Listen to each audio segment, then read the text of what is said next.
अस्सलामुअलैकुम दोस्तों, उम्मीद करता हूँ कि आप खैरियत से हैं। सयाम लेक्चर नंबर 7 और सूरा अल बकरा की आयत नंबर 196 पर मैं बात करना चाहूँगा।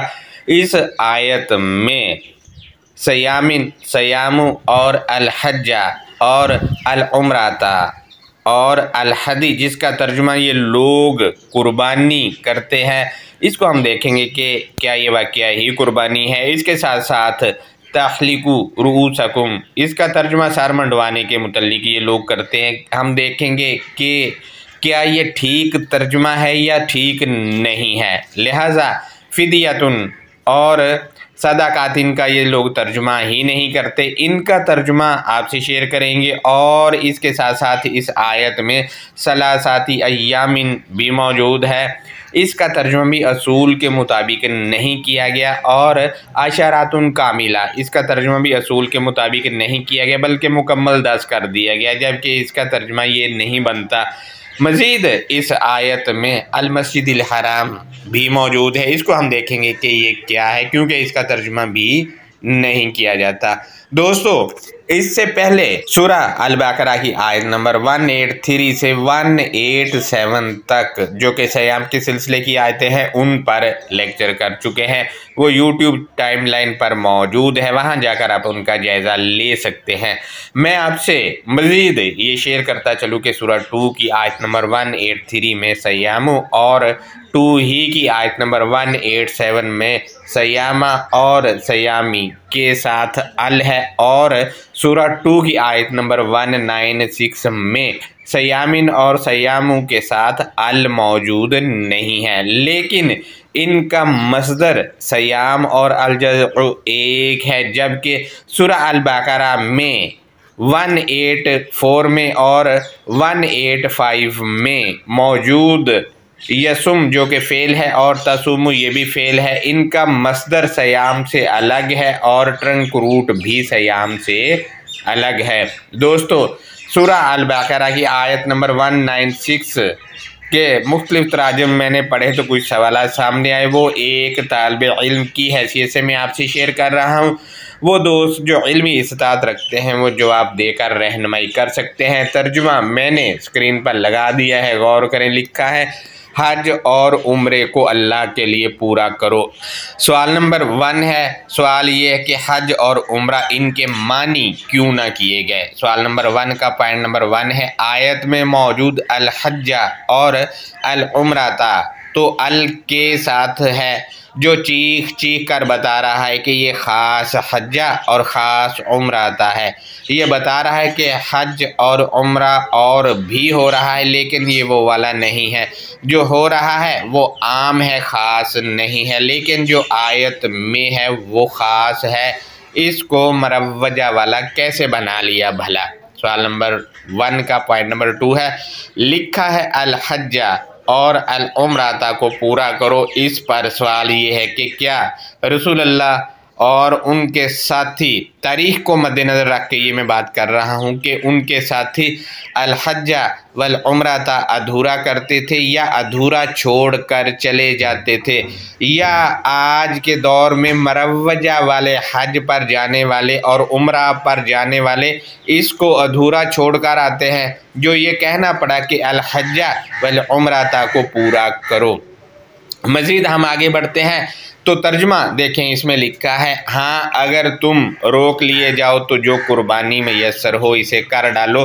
सवाल नंबर 2 है, ये कुर्बानी आयत के मतन के किस लफ्ज़ का तर्जुमा किया गया है, जबकि कुर्बानी कराबा के बुनियादी लफ्ज़ से है, इसके मानी कुर्बत से मुतल्लिक है, जबकि कुर्बानिन, कुर्बानन वगैरह अल्फाज अलग से अल किताब की मेंशन है। आखिर अल हदी को कुर्बानी क्यों और कैसे बना लिया।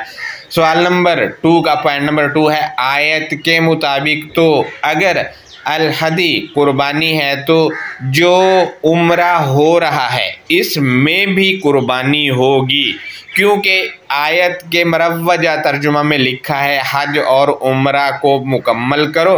हाँ, अगर तुम रोक लिए जाओ तो जो कुर्बानी मैसर हो इसे कर डालो। सवाल ये है कि मरवजा उम्रा करने वाले उम्रे में कुर्बानी करके इस आयत पर अमल क्यों नहीं कर रहे, जबकि इन्होंने खुद तर्जमा आप देखें लिखा है कि हज और उम्रे वाला पूरा पढ़ें तो उम्रे में भी कुर्बानी साबित है, जबकि रसूलुल्लाह जो कि तारीख में दर्ज है उन्होंने तो मनो अन अमल किया होगा इस आयत पे, वो तो ख़त्म कर ही नहीं सकते उम्रा में भी कुर्बानी। आखिर ये उम्रा की कुर्बानी किसने ख़त्म की। सवाल नंबर 2 का पॉइंट नंबर 3 है, आयत में तो अल हदी अल के साथ है जो बता रहा है कि हदी और भी है मगर ये वो वाली नहीं है, आखिर ये क्या चीज़ है। सवाल नंबर 3 का पॉइंट नंबर 4 है, कई मुतरजमीन ने उहसिर तुम के मानी लिखा है अगर तुम घेर लिए जाओ तो जो कुर्बानी मैसर हो वो कर डालो। सवाल ये है कि मसलन अगर डाकू या दहशत गर्द या लुटेरे घेर लेते हैं तो कट्टा, वच्छा, बकरा, दुम्बा, चोटा वगैरह बंदा हलाल करने लगेगा तो वो वैसे ही उस वक्त मारना शुरू कर देंगे और वो छीन कर बेच देंगे। जैसा कि अब भी कई डंगर चोरी हो जाते हैं तो ऐसे मौके पर इस पर अमल कैसे होगा। तर्जुमे पर गौर करें। मजीद इन्होंने लिखा है हाँ, अगर तुम रोक लिए जाओ तो जो कुर्बानी मैसर हो इसे कर डालो। दोस्तों, इन्होंने कर डालो तर्जुमे में लिखा है जबकि आयत के हिस्से में कोई हुक्मिया फेल नहीं है। इसी तरह एक कुरानिस्ट का तर्जुमा भी मैं स्क्रीन पर लगा रहा हूँ, देखें। इन्होंने लिखा है अगर तुम महसूर किए जाओ तो जो अलहदी मैसर हो वो मरकज़ को भेजो। आयत में कोई ऐसा लफ्ज़ नहीं जिसके मानी मरकज़ किया जाए। इन्होंने लिखा है मरकज़ को भेजो। भेजो पर गौर करें तो इन्होंने भी इसको हुक्मिया फ़ेल बना दिया है जबकि आयत के इस हिस्से में कोई हुक्मिया फ़ेल नहीं। इसी तरह जिस मुतरजिम ने करो, भेजो या कर डालो वगैरह वगैरह तर्जुमा में लिखा है, ये मानना पड़ेगा कि अल्लाह ने तो हुक्म नहीं दिया, ये हुक्म चलाए जा रहे हैं खुद अल्लाह बनकर, खुद अल्लाह बने हुए ज़मीनी और हुक्म डाले जा रहे हैं। मज़ीद गौर करें तर्जुमे पर इन्होंने लिखा है और अपने सर ना मंडवाओ जब तक कि कुर्बानी कुर्बान गाह ना पहुँच जाए। सवाल नंबर 3 है, सवाल ये है कि मंडवाओ किस लफ्ज़ का तर्जुमा है, जबकि हलका से हल्का मानी दायराकार या घेराव का मुतरादफ है ये, या क्राइटेरिया को भी कहते हैं और इसकी ज़िद में तर्क करना, छोड़ना और हटाना और तबाही व बर्बादी से मुतल्लिक ये मानी बनते हैं। अगर इसके मानी तुम मंडवाओ करना है तो बताएं जिनके सरों पर बाल नहीं वो इस पर अमल कैसे करेंगे, और ये भी बताएं कि औरतों के टिंडे क्यों नहीं करवाते हैं, औरतों के बाल क्यों नहीं मंडवाते हैं उम्रे में, ये आयत पर अमल नहीं करना क्या। मज़ीद हम आगे बढ़ते हैं तो सवाल नंबर 3 का पॉइंट नंबर 2 है, सर आखिर किस लफ्ज़ का तर्जुमा किया गया, रहनुमाई करें। दोस्तों, स्क्रीन पर स्क्रीन शॉट्स पर गौर करें, 3 मोतबर लोगों का तर्जुमा मैं लगा रहा हूं। अगर रऊसकुम में रऊसा के मानी सर हैं तो सूरह अल बकरा की आयत नंबर 279 में ये लफ्ज़ सेम अल यज़उ के साथ आया है, वहां मानी सर क्यों ना किए गए। देखिए, जूनागढ़ी साहब ने मानी लिखे हैं असल। इसी तरह यूनुस शहीद साहब जो कि एक कुरानिस्ट हैं, इन्होंने मानी लिखे हैं असल। इसी तरह अहले हदीस के अब्दुल सलाम ने लिखा है कि हर चीज़ का ऊपर का हिस्सा इसका रऊसु है, लेकिन इन्होंने असल मानी लिखे हैं कि इसके मानी असल है। देखा दोस्तों, आपने इन तीनों में से किसी ने भी रऊसु के मानी सर नहीं किए, लेकिन यहाँ आकर अकीदत आयत पर अंडेल कर आयत को उसके ताबे कर लिया और मानी सर कर दिए, जबकि रऊसा के मानी कंट्रोलर, सरदार, हैंडलर के हैं। गौर करें, स्क्रीनशॉट पर लिखा है आमिरिन नज्जारन यसनउल हिरजाना वख्तलाता बिहिम वल्तहमा बिनसबिहिम हत्ता रअसा अलैहिम। इसका तर्जुमा बन रहा है कि आमिर एक लकड़हारा था और इनके साथ मिलकर सनअत करता था और इस निस्बत से वो इन से गहरा ताल्लुक रखता था जब तक वो इन पर लीडर या कंट्रोलर था, यानी राजा के मानी जो है वो कंट्रोलर के आ गए। दोस्तों मजीद देखें, एक और स्क्रीनशॉट इसमें लिखा है, हुआ अकबरू रास फिल हत्ताती दी, वो अपने इलाके का सबसे बड़ा चीफ है। अब देखें यहाँ पर भी इसके मानी चीफ बन रहे हैं। मजीद हम आगे बढ़ते हैं तो सवाल नंबर 3 का पॉइंट नंबर 3 है, इसमें है जी, इन्होंने तर्जुमे में लिखा है अपने सर ना मंडवाओ जब तक कि कुर्बानी कुर्बान गाह ना पहुंच जाए। सवाल ये है कि कुर्बानी तो कुर्बान गाह यानी जहां कुर्बानी की जगह है वहां पहुंचानी है, तो फिर ये फ्रिज डीप फ्रीज़र वगैरह में क्यों पहुंचा लेते हैं। सवाल नंबर 4 को हम देखते हैं तो इन्होंने लिखा है, अलबत्ता तुम में से जो बीमार हो या इसके सर में कोई तकलीफ हो, ब्रैकेट में लिखा है जिसकी वजह से सर मंडवा ले तो इस पर फिदिया है, ख्वा रोज़े रख ले, ख्वा सदका दे दे, ख्वा कुर्बानी करे। इस पर सवाल ये है कि अल किताब में सूरा अल बकरा आयत नंबर 184 और 185 के मुरव्वजा तर्जुमा के तहत तो बीमारी में रोज़े नहीं रखने, लेकिन यहाँ बीमारी या सर दर्द में रोज़ा रखने का कहा जा रहा है। सवाल ये है कि क्या अल किताब में तजाद है या फिर जिसने किताब दी वही गू का शिकार है, या फिर भूल चुका है वो कि वहाँ तो मैंने ये कहा था कि बीमारी में नहीं रखने और यहाँ वो लिखे जा रहा है और कहे जा रहा है कि बीमारी में रख लो। पॉइंट नंबर 2 को हम देखते हैं, जिसका ब्लड प्रेशर बढ़ता है इसके सर में शदीद दर्द होता है और वैसे भी बीमारी में दवाई ली जाती है, लेकिन यहाँ मुरव्वजा तर्जुमा में कहा जा रहा है कि रोज़ा रख ले। अगर ब्रेन हैमरेज हो जाए हाई ब्लड प्रेशर की वजह से तो कौन जिम्मेदार है, मुतरजिम या फिर अल्लाह, कोई कौन है इन दोनों में से। मजीद हम आगे बढ़ते हैं तो पॉइंट नंबर 3 है, लिखा है बीमारी या सर दर्द में रोज़ा रख ले। सवाल ये है कि बजाय कहा जाए कि इसकी दवाई लो, कहा जा रहा है रोज़ा रख लो, जबकि आदमी बीमारी या सर दर्द को ख़त्म करने के लिए मेडिसिन खाने को कहता है। ये क्यों नहीं कहा जा रहा कि मेडिसिन खाओ। आखिर ये मुतरजमीन तो लोगों को बीमारी और सर दर्द में रोज़ा रखवा कर मरवाने के चक्कर में है, क्यों। मज़ीद हम आगे बढ़ते हैं तो पॉइंट नंबर 3 है, लिखा है बीमारी या सर दर्द। अब हमें बताया जाए कि क्या सर दर्द बीमारी नहीं है क्या, या बीमारी में सर दर्द नहीं आता। इनको अलग अलग लिखने की भला क्या ज़रूरत थी आखिर। मज़ीद हम आगे बढ़ते हैं तो पॉइंट नंबर 4 है, लिखा है बीमारी या सर दर्द की वजह से टेंड करवा ले तो इस पर फिदिया है, खा रोज़े रखे, खा सदका दे दे, खा कुर्बानी कर ले। सवाल ये है कि बीमार आदमी या जिसके सर में हाई ब्लड प्रेशर की वजह से सख्त दर्द है, इससे तो चला ही नहीं जाएगा, वो ये सब काम करेगा कैसे, और जिसके पास कुछ देने के लिए नहीं वो इस पर अमल कैसे करेगा। मज़ीद हम आगे बढ़ते हैं, यहाँ से तो ये पता चल रहा है कि मुतरजमीन ने लोगों को मरवाने का पक्का बंदोबस्त किया हुआ है।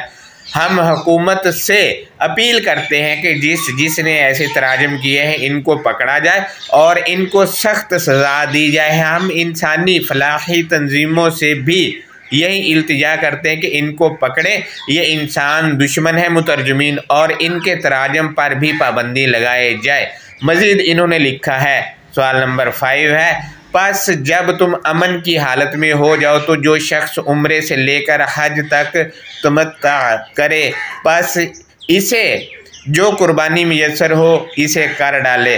सवाल नंबर 5 का पॉइंट नंबर 1 है, आयत के इस हिस्से में फ़ेल अमर यानी हुक्मिया फ़ेल नहीं, लेकिन मुतरजमीन ने आयत के इस हिस्से में भी हुक्म डाल दिया, आखिर क्यों। सवाल नंबर 5 का पॉइंट नंबर 2 है, लिखा है हालत अमन में हो तो उम्रे से लेकर हज तमत्ता यानी फ़ायदा उठाए। सवाल ये है कि क्या फ़ायदा उठाना है, क्या फ़ायदा उठाना है। अगर फ़ायदा मिलता है तो हम मुसलमान दुनिया में सबसे पीछे क्यों हैं। रहनुमाई करें।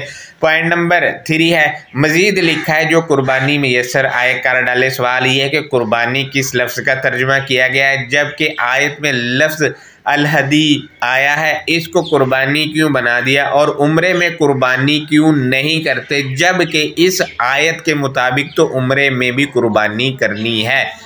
मजीद हम आगे बढ़ते हैं, मुतरजमीन लिखते हैं जिसे ताकत ही ना हो वो 3 रोज़े तो हज के दिनों में रख ले और 7 वापसी में। ये पूरे 10 हो गए। ये हुक्म उन लोगों के लिए जो मस्जिद हराम के रहने वाले ना हो।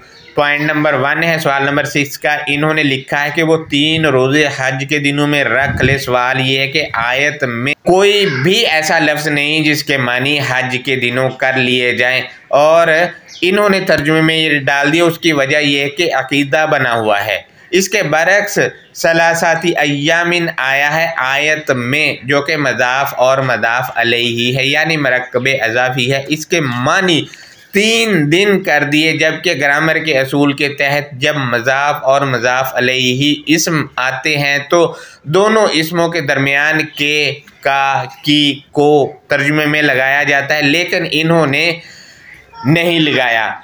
ऊपर स्क्रीन पर नज़र करें, मैं एक कुरानिस्ट का तर्जुमा लगा रहा, इन्होंने भी यही किया और सादा अवाम को ठीक तर्जुमानी नहीं की। सलासाती अय्यामिन का तर्जुमा बतौर मज़ाफ़ और मज़ाफ़ अलैहि नहीं लिया, जबकि तर्जुमा बतौर मदाफ़ और मदाफ़ अलैहि होना चाहिए था। मैं अल-किताब से मदाफ़ और मदाफ़ अलैहि की मिसालें पेश कर रहा हूँ, गौर करें। सूरा 2 की आयत नंबर 211 में नेमतल्लाही, अल्लाह की नेमत। 2 ही की आयत नंबर 101 में किताबल्लाही, अल्लाह की किताब। 2 की आयत नंबर 101 में ही इंदिल्लाही, अल्लाह की तरफ से। सूरा 22 की आयत नंबर 1 में ज़लज़लातस्साअती, ख़ास घड़ी का जल्जला। सूरा 22 की ही आयत नंबर 3 में बिग़ैरि इल्म, इल्म के बगैर। सूरा 22 की आयत नंबर 3 में कुल्ला शैतानिम मरीद, शर अंगेज़ की हर मरीदी यानी सरकशी से। सिबग़तल्लाह, अल्लाह का रंग। दोस्तों ऐसी सैकड़ों आयात हैं जिनमें इन लोगों ने मदाफ़ और मदाफ़ अलैहि का तर्जुमा जो किया है तो उसमें के, का, को, की लगाया है, लेकिन इन प्यारे लोगों ने यहाँ आया है तो इन्होंने तर्जुमा भी असूल के मुताबिक नहीं किया, बल्कि सलासाती अय्यामिन को 3 दिन लिख दिया, जबकि सलासाती अय्यामिन में सलासाती मदाफ़ है और अय्यामिन मदाफ़ अलैहि। इनका तर्जुमा करते वक्त का, की, को, के वगैरह तर्जमे में नहीं लगाया, जो कि लगना चाहिए था। मज़ीद हम पॉइंट नंबर 2 देखते हैं तो इस पर सवाल ये, यहाँ से तो पता चल रहा है कि मस्जिद हराम रहने की जगह है, लेकिन मरवजा मस्जिद हराम में लोगों को रहने क्यों नहीं दिया जाता, होटलों में क्यों ठहराया जाता है। पॉइंट नंबर 3 है सवाल नंबर 6 का, यहाँ से ये भी पता चला कि रोज़े वो लोग रखेंगे जो दूसरे मुल्कों या शहरों से आए हैं। आखिर क्यों इतनी दूर से लोग तकलीफ़ झेल कर पहुँचे और फिर इन्हीं पर रोज़ा रखने का कह दिया जाए। क्यों मस्जिद हराम के रहने वालों को आखिर छूट क्यों दे दी गई है। ना तो वो सफ़र की तकलीफ़ झेल रहा है, उसको बैठे बिठाए मौजें कराई जा रही हैं, आखिर क्यों। लोगों से डरो, ये तर्जमे में इन्होंने लिखा है। सवाल नंबर 7 है, सवाल ये है कि डर मानी तो खौफ के है और खौफ लफ्ज़ खिताब में मुतअद्दद जगहों पर आया है, आखिर वत्तकू को खौफ में कैसे बदला, जबकि वत्तकू लफ्ज़ बहुत सी जगहों पर आया है तो इन्होंने मानी उसके तकवा से मुतल्लिक किए हैं। लिहाजा दोस्तों मैं आज से ये शेयर करता चलूँ कि तत्तकून और यत्तकून का अलजज़उ और वत्तकू का अलजज़उ एक ही है। मानी इन्होंने खौफ कर दिए, जबकि इसका ये मानी नहीं बनता, जबकि खौफ अल किताब की एक अलग मेंशन है, उसके मानी बनते हैं डर वगैरह। दोस्तों स्क्रीन पर देखिए, इन्होंने तर्जुमे में लिखा है कि और जान लो कि अल्लाह सख्त अजाब देने वाला है। सवाल ये है कि लफ्ज़ अल-इकाब के मानी अजाब कैसे हो गए, जबकि अल-अजाब तो अल किताब की एक अलग मेंशन है, अल इकाब को अल अजाब में क्यों बदला, रहनुमाई करें। मजीद मैं आपसे शेयर करता चलूँ कि अल मस्जिदिल हराम मारफा है जो चीख चीख कर हमें बता रहा है कि मस्जिदिल हराम और भी है, लेकिन आयत में जो बताई जा रही ये वो वाली नहीं, और आयत के बाहर जो मस्जिदिल हराम है वो आपको पता ही है कि कौन सी है। अल हराम बेहतरीन और तकदीस, और अल हराम के मानी अनलॉफुल, और इसके मानी जो है वो ममनुआ के भी हैं, रोकना से मुतल्लिक। मज़ीद दोस्तों हम इन दोनों को मद्देनज़र रखकर आपसे तर्जुमा शेयर करेंगे, लिहाजा बाकी बात इस पर तब करेंगे जब मस्जिद हराम पर लेक्चर करेंगे। फ़िलहाल ये बताता चलूँ कि अल किताब वाली मस्जिद हराम वो नहीं है जो रूटीन वाली है। लिहाजा दोस्तों ये मरवजा तर्जुमे पर कुछ सवालात और तनकीदी जायज़ा और मालूमात था जो मैंने आपसे शेयर किया है। अब मशहूर अल्फाज के मानी देखते हैं। तो नंबर 1 पर है अल हज्जा, ये अल के साथ मारफा है और हाजाजा रूट से है, हा पर ज़बर है और हा पर ज़बर के साथ सूरा 2 की आयत नंबर 196, 197, 189 और 22 की आयत नंबर 27 और 9 की आयत नंबर 3 और 2 की आयत नंबर 158 में अल्फाज मौजूद हैं। लिहाजा दोस्तों इसके मानी है दलील लाना या सबूत लाना या आर्ग्यूमेंट लाना से मुतल्लिक। नंबर 2 हम देखते हैं तो है पर ज़ेर के साथ सूरा 3 की आयत नंबर 97 में मौजूद है, दलील से दिफा करना, कायल करना या मुबाहिसा करना से मुतल्लिक इसके मानी वहाँ लिए जाएंगे। नंबर 3 पर है पर पेश हो तो मानी है दलील देना या हुज्जत से बात करना। हज कहते हैं दलील बुरहान किसी के सामने मुकम्मल तौर पर देना और मामले की मुकम्मल जानकारी दे देना। लिहाजा इन मानों की रोशनी में जहाँ भी ये अल्फाज आएंगे किसी भी आयत में हों तो इन्हीं मानों की रोशनी में उनको देखा जाएगा। कुछ लोग जो कुरानिस्ट हैं वो कहते हैं कि ये जी सालाना मीटिंग है। मैं इन दोस्तों से शेयर करना चाहता हूँ कि अरबी में सालाना मीटिंग और सालाना इजलास को अल इज्तिमाउ सनविय्यु कहा जाता है मेरे दोस्तों, लेकिन कुछ स्कॉलर्स ने लिखा है कि इंतज़ामी कॉन्फ्रेंस को उम्रा कहा जाता है, जबकि अरबी में इंतज़ामी कॉन्फ्रेंस को मुअतमरुल इदारती कहा जाता है। दोस्तों मैं आपसे शेयर करता चलूं कि इनके अपने तराजम में जहां भी हज के रूट से बनने वाले अल्फाज आए हैं वहां मानी इन्होंने कॉन्फ्रेंस या सालाना इज्तिमा नहीं किया। नंबर 2 को हम देखते हैं तो अशरातुन कामिला मरकब तौसीफ़ी है ये, और आशरातुन मौसूफ़ और इसकी सिफ्त कामिलातुन है, यानी आशरातुन में ही कामिला साबित है और कामिलातुन मुअन्नस है। इसका मुज़क्कर कामिल है, कामिलातुन इसम फ़ाइल भी है और बाबे नसर और बाबे फ़रह, और ये जो है इसका वज़न फ़ाइल है लेकिन बाबे नसर और बाबे फरा से, और इसका वज़न फ़ाइल है लेकिन हाय बदकिस्मती इसको भी बतौर इसम फ़ाइल लेकर तर्जुमा नहीं किया गया। वो इसलिए कि तारीख़ के मुताबिक अशरातुन को 10 बनाना था और अकीदा के 10 रोज़े पूरे करने वो डालना था आयत के ऊपर। अशरातुन कामिला के मुतल्लिक ये बताता चलूँ कि ये अशरा के अलजज़उ से अल-बक़रा आयत नंबर 196 और 5 की आयत नंबर 89 में इस्तेमाल हुआ है। अशरा रूट में मुआशरती पहलू अय्या है। दोस्तों अशरातुन कामिला के मुतल्लिक ये बताता चलूँ कि ये अशरा के अलजज़उ से अल-बक़रा की आयत नंबर 196 में अशरातुन और 7 की आयत नंबर 160 में अशराता और 5 की आयत नंबर 89 में अशराती और 2 की आयत नंबर 60 में अशराता के तौर पर इस्तेमाल हुआ है। अशरा रूट में मुआशरती पहलू भी अय्या है। दोस्तों मज़ीद स्क्रीन पर गौर करें, देखें इसमें मैंने एक स्क्रीनशॉट लगाया है, इसमें अल-इशारू 81 की आयत नंबर 4 में कुछ स्कॉलर्स देखें मुआशरा इन्होंने मानी लिखा है, जबकि बाकी सब ने इसके मानी 10 माह की गाबन ऊँटनियाँ लिख दिया है। लिहाजा इसके मानी मुआशरा माशरे या समाजी ताल्लुकात से मुतल्लिक हैं। नंबर 3 पर है सलासाती अय्यामिन। इसको हम देखते हैं तो ये मदाफ और मदाफ अलैहि है।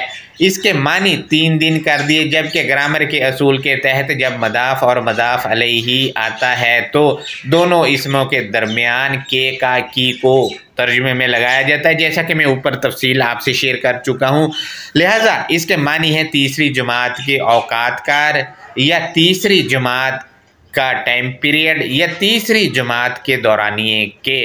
दोस्तों नंबर 4 पर है अल मस्जिदिल हराम।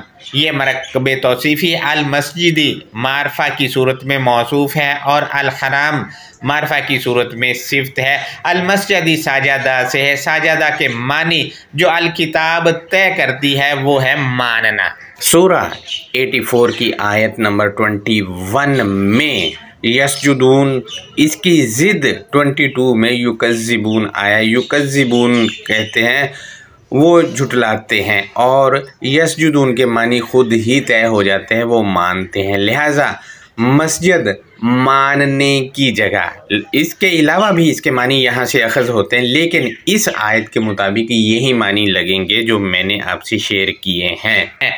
मज़ीद दोस्तों मैं आपसे शेयर करता चलूँ कि अल हराम जो है इसके मानी तकदीस भी किए हैं, मुकद्दस भी हैं, स्क्रीन पर देखें, और इसके मानी रोकना से मुतल्लिक भी हैं। दोस्तों अब आप देखें रोकने मानने की जगह, लिहाजा दोस्तों रोकने और मानना, जो जिस चीज़ को किसी को मानना है या जहाँ से रोका गया है वो अल किताब में बता दी गई। लिहाजा अल किताब ही मस्जिदिल हराम है। मैं आपसे शेयर करता चलूँ कि मुशरिकीन मस्जिदिल हराम से रोकते हैं और मस्जिदिल हराम की औलिया मुत्तकी हैं। सूरा 8 की आयत नंबर 34 के मुताबिक आप देखें कि मुत्तकी जो औलिया हैं वो अल किताब के हैं। और सूरा 2 की आयत नंबर 149 के मुताबिक मस्जिदिल हराम अल्लाह की तरफ से अल हक का नाम है और अल हक रब नाजिल करता है। सूरा 2 की आयत नंबर 150 में मस्जिदिल हराम की तरफ तवज्जा करने से कोई हुज्जत बाकी नहीं रहती और अल्लाह नेमत मुकम्मल करता है ताकि हदायत पाई जा सके, और नेमत जो मुकम्मल होती है वो अल किताब से होती है और हदायत भी इसी से पाई जाती है। सूरा 2 ही की आयत नंबर 191 के मुताबिक मस्जिदिल हराम में मौजूद मोमिनीन से काफिर इनसे फितना करते हैं, मोमिनीन को इससे निकालते हैं। दोस्तों अब आप देख लें गलत तराजम करके लोगों को निकाला हुआ है मस्जिदिल हराम से। सूरा 48 की आयत नंबर 27 के मुताबिक अल्लाह मकसद को हकीकी करता है जो यकीन मस्जिदिल हराम में इंशाल्लाह दाखिल करता है, मस्जिदिल हराम में मोमिनीन को दाखिल करता है। लिहाजा मोमिनीन मानने वाले मस्जिदिल हराम में दाखिल होंगे और वो अल किताब है। सूरा 22 की आयत नंबर 25 में काफिर लोग मस्जिदिल हराम और सबील अल्लाह से रोकते हैं। अब आप देख लें आपको अल किताब की तरफ जाने से ही रोकते हैं लोग और अल किताब ही सबील अल्लाह है। मजीद सूरा 9 की आयत नंबर 28 के मुताबिक मुशरिकीन को नजिस कहा गया है और इनके मुतल्लिक कहा गया है कि वो मस्जिदिल हराम के पास ना आने पाए। लिहाजा दोस्तों मुशरिकीन जो अल किताब में मिलावट करते हैं अपने अकायद की और अपने जो बुजुर्गान हैं उनकी बातों की, वो अल किताब के पास ना आने पाए क्योंकि वो तराजम में तहरीफ करके वो अकायद उस पर थोपते हैं। मुशरिक अल्लाह के अमर में अपना अमर शामिल करने वाला अल किताब के पास ना आने पाए वगैरह वगैरह। दोस्तों नंबर 5 को हम देखते हैं तो अल उम्राता, ये आमरा रूट से है और अल के साथ मारफा हुआ और इसके मानी है विजिट करने से मुतल्लिक, यानी जायज़ा या चक्कर लगाना से मुतल्लिक। लिहाजा दोस्तों ये मशहूर अल्फाज के मानी थे। अब आयत के अंडरस्टैंडिंग को देखते हैं तो बिस्मिल्लाहिर्रहमानिर्रहीम, अल्लाह नरमी करने वाले मेहरबानी करने वाले की शनाख्त या पहचान के साथ। सूरा 2 की आयत नंबर 196 इसमें लिखा है कि वअतिमुल हज्ज वल उम्रता लिल्लाह, और तुम आर्ग्यूमेंट या तुम सबूत के साथ दिफा या तुम सबूत के साथ कायल और मुआयना मुकम्मल करो अल्लाह के लिए।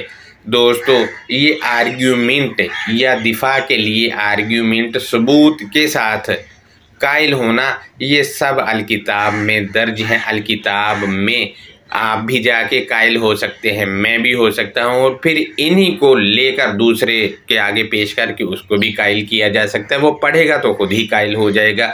इसके साथ साथ मुआयना मुकम्मल करना, ये दोनों चीज़ें जो है, आर्ग्यूमेंट और मुआयना मुकम्मल करना है अलकिताब का, तभी जाके इस काबिल होगा आदमी के इसमें जो दलाइल हैं कायल करने के वो दूसरे के आगे रख सके, या जो आर्ग्यूमेंट हैं इसमें उनको मुकम्मल करे। तो मुकम्मल तभी होगा जब इसका जायज़ा लिया जाएगा। लिहाजा दोस्तों जायज़ा पूरा लेना है, तभी जाके आर्ग्यूमेंट जो हैं वो मुकम्मल होंगे, वरना हो नहीं सकते। मज़ीद आयत के अगले हिस्से में जब ये जायज़ा ले रहे हैं या आर्ग्यूमेंट लिया जा रहा है तो इस दौरान क्या हो सकता है वो आयत के अगले हिस्से में बताया गया है।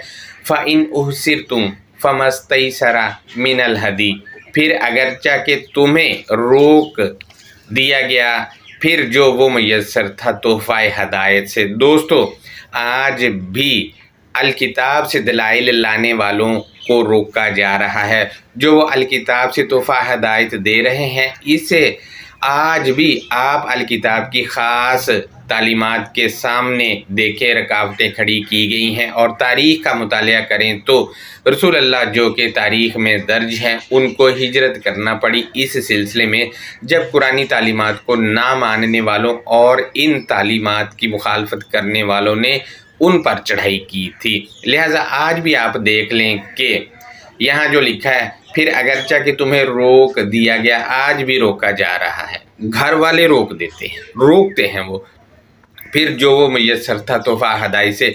आज भी आप देखें मेरे YouTube चैनल पर कितनी वीडियोस ब्लॉक कर दी गई हैं, क्यों? ताकि रोका जाए इनको। ये आज भी हो रहा है। मज़ीद क्या है वो बताया गया है, अगर तुम्हें रोक दिया गया था तोहफ़ा हदायत से तो क्या करना है वो बताया गया है। वला तहलिकु रुऊसकुम हत्ता यबलुगल हदयु महिल्ला, और तुम अपने सरदारों या चीफ्स को क्राइटेरिया ना बनाओ यहाँ तक कि वो तोहफ़ा हदायत की दुकान या तोहफ़ा हदायत की जगह पर वो ग्रो पहुँचता है। दोस्तों अब आप देख लें मजहबी पेशवा जो हैं वो मजहबी लाइन में चीफ्स बने हुए हैं, उनको क्राइटेरिया बनाना ही नहीं, उनको तर्क करके रखना है। लिहाजा दूसरा ये है कि कब तक तर्क करना है, तो वो बताया गया यहाँ तक कि वो तोहफ़ा हदायत की दुकान या तोहफ़ा हदायत की जगह पर नहीं पहुँचता वो ग्रो। लिहाजा तोहफ़ा हदायत की दुकान अलकिताब है और तोहफ़ा हदायत की जगह जो है वो अलकिताब है। जब तक ये ग्रो जो है इस पर नहीं आता, इनको क्राइटेरिया बनाना ही नहीं है मजहबी पेशवाओं को। मज़ीद क्या है वो आयत के अगले हिस्से में बताया गया है, फमन काना मिनकुम मरीदन औ बिही अज़्ज़म मिन रासिही, फिर जो कोई तुम में से अधूरा या गलत था या इसके साथ मुश्किल पेश आई इसको चीफ्स से। दोस्तों यहाँ इल्मी अधूरेपन की बात हो रही है, वो जो इसके पास इल्म नहीं है वो अधूरा है, या जो अधूरा है वो ही गलती करता है, या तीसरा ऑप्शन जो है यहाँ दिया गया है उसको मुश्किल पेश आई चीफ्स से। अब आप देख लें मजहबी पेशवा जो है ये मुश्किल खड़ी कर देते हैं हर उस आदमी के लिए जो अधूरा है। कभी इनसे मुकालमा करके देखें तो मार खा जाता है बंदा, अधूरा ही मार खाता है, या जो गलत कर रहा होता है वो मार खाता है। तो ये लोग फिर मुश्किल खड़ी कर देते हैं इल्मी मैदान में भी और वैसे भी। लिहाजा इनको क्राइटेरिया नहीं बनाना है। तो इस सूरत में क्या करना है वो बताया गया है, फ़ाफ़िदियतुम मिन सियामिन, फिर बतदरीज अमलन रुकना, यानी बाज रहना है इनसे। मुश्किल खड़ी करेंगे तो बाज रहना है, इनके पास जाना ही नहीं है। ज़रूरियात ज़िंदगी देकर मुश्किल से निकालने का अमल है। ज़रूरियात ज़िंदगी फिर फराहम करनी है जिसको चीफ्स से मुश्किल पेश आ गई है। लिहाजा ज़रूरियात ज़िंदगी में सरे फहरिस्त जो है वो इल्म है। अब आप देखें हैंडलर या फिर चीफ्स जो हैं अगर अजियत दे रहे हैं तो उनसे बाज रहना यानी रुकना है। मज़ीद क्या है वो आयत के अगले हिस्से में बताया गया है, औ सदाकातिन औ नुसूख, फिर अमदाद देना या ज़िंदगी गुजारने के हकूक़ की अदायगी है। बाज रहना है उनसे और उसके बाद जो है वो ज़िंदगी गुजारने के हकूक़ की अदायगी या मदद देना है किसको, जो गलत कर रहा है या जो वो अधूरा है, उसको पूरा करने के लिए ये करना है, क्योंकि वो चीज़ का जो क्राइटेरिया बनाया गया उससे निकल चुका है। मज़ीद हम आगे बढ़ते हैं तो आप देखें आज भी हकूक़ की अदायगी में इल्म सरे फहरिस्त है। ख़ास कर रब का दिया गया इल्म हकूक़ की अदायगी जब ठीक तरह होती है तो फिर क्या होता है वो बताया गया है।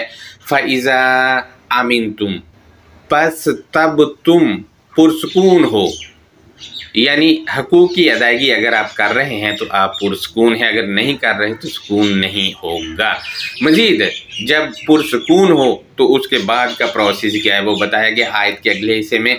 फ़मन तमत्तअ बिल उम्रती इलल हज्जी, बस जिस लम्हे तुम हालत सुकून में हो फिर जो भी वो फ़ायदा समेटा था मुआयने के साथ आर्ग्यूमेंट करने की तरफ। अब देखिए मुआयना किया अलकिताब का, वहाँ से फ़ायदा मिला, तो जो फ़ायदा समेटा था मुआयने के साथ आर्ग्यूमेंट की तरफ, आर्ग्यूमेंट अल हज्जी जो है उसकी तरफ जो फ़ायदा समेटा था आर्ग्यूमेंट का, उसका क्या करना है वो बताया गया है। फ़मस्तैसरा मिनल हदी, फिर जो वो आसानी करता था। अब देखिए जो फ़ायदा समेटा गया है आर्ग्यूमेंट से वो आसानी करता है तोहफ़ा हिदायत से, तो तोहफ़ा हिदायत आर्ग्यूमेंट से मिला, उससे अब वो जो है आसानी होती है लाइफ गुजारने में और हमारे माहौल में अगर अप्लाई किए जाएं तो। मज़ीद क्या है वो बताया गया, इसके बाद क्या होना है वो।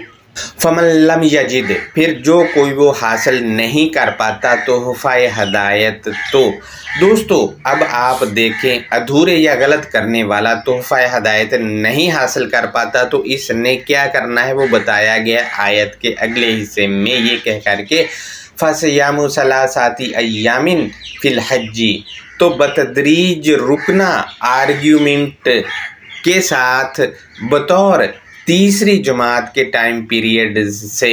यानी अब आप देखें अगर तोहफ़ा हिदायत नहीं है तो आर्ग्यूमेंट के साथ रुकना है, यानी आर्ग्यूमेंट नहीं करने, बाज रहना है आर्ग्यूमेंट करने से, क्योंकि तोहफ़ा हिदायत ही नहीं है।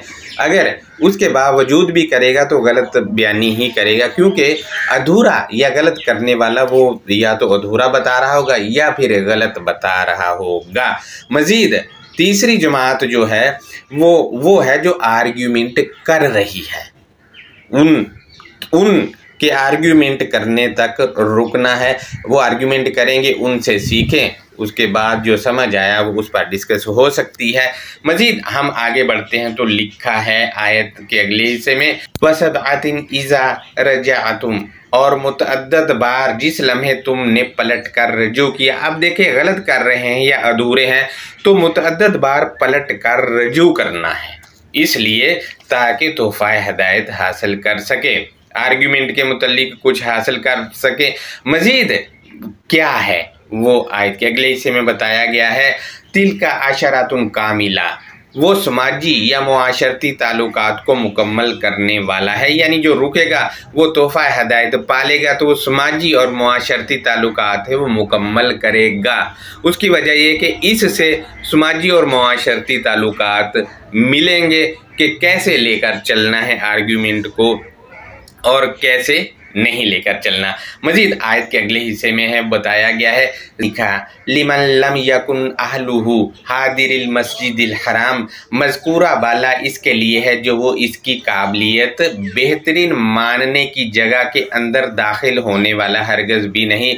अब आप देख लें जो रुजू बार बार करेगा वो अभी तक मानने की जो बेहतरीन जगह है उसमें दाखिल ही नहीं हुआ है। पहले तो उसमें दाखिल हुआ जाएगा तब जाके आर्ग्यूमेंट्स का पता चलेगा। अगर हम इसके अल हराम के मानी ममनुआ करके तर्जुमा करें तो तर्जुमा कुछ यूँ होगा, मज़कूरा बाला उसके लिए है जो वो हरगज़ भी अपनी काबिलियत रोकने मानने की जगह के अंदर दाखिल होने की काबिलियत हरगज भी नहीं रखता। दोस्तों अब देख लें, रोकने और मानने की जगह जो वो अलकिताब के अंदर है वहाँ से रोका भी जा रहा है और मानने के लिए भी कहा जा रहा है। लिहाजा दोस्तों अब आप देखें, बेहतरीन जो मानने और रोकने की जगह है वो अलकिताब के अंदर ही है। वहाँ से ही हमारे पर पाबंदियाँ लगाई जा रही है कि ये करना है, ये नहीं करना, वो करना है, वो नहीं करना। लिहाजा मजीद क्या है वो आयत के आखिरी हिस्से में है, ये कहकर बताया गया है वत्तकुल्लाह, और कायनात के क्रिएटर से जुड़े रहो, वालमू, और तुम जान लो, इन्नल्लाह, के हकीकतन कायनात का क्रिएटर शदीदुल इकाब, बहुत ज़्यादा बारीक बीनी या अकाबी नज़र देने वाला है। ये इस आयत का खुलासा था जो मैंने आपसे शेयर किया है। अब इसका तर्जुमा मैं आपसे फटाफट शेयर कर दूं तो तर्जुमा कुछ यूँ है, व अतिमुल हज्जा वल उम्रता लिल्लाह, और तुम आर्ग्यूमेंट या तुम सबूत के साथ दिफा या सबूत के साथ कायल और मुआयना मुकम्मल करो अल्लाह के लिए। ये सारी चीज़ें अल्लाह के लिए मुकम्मल करनी है और ये सारी चीज़ें अलकिताब में मौजूद हैं।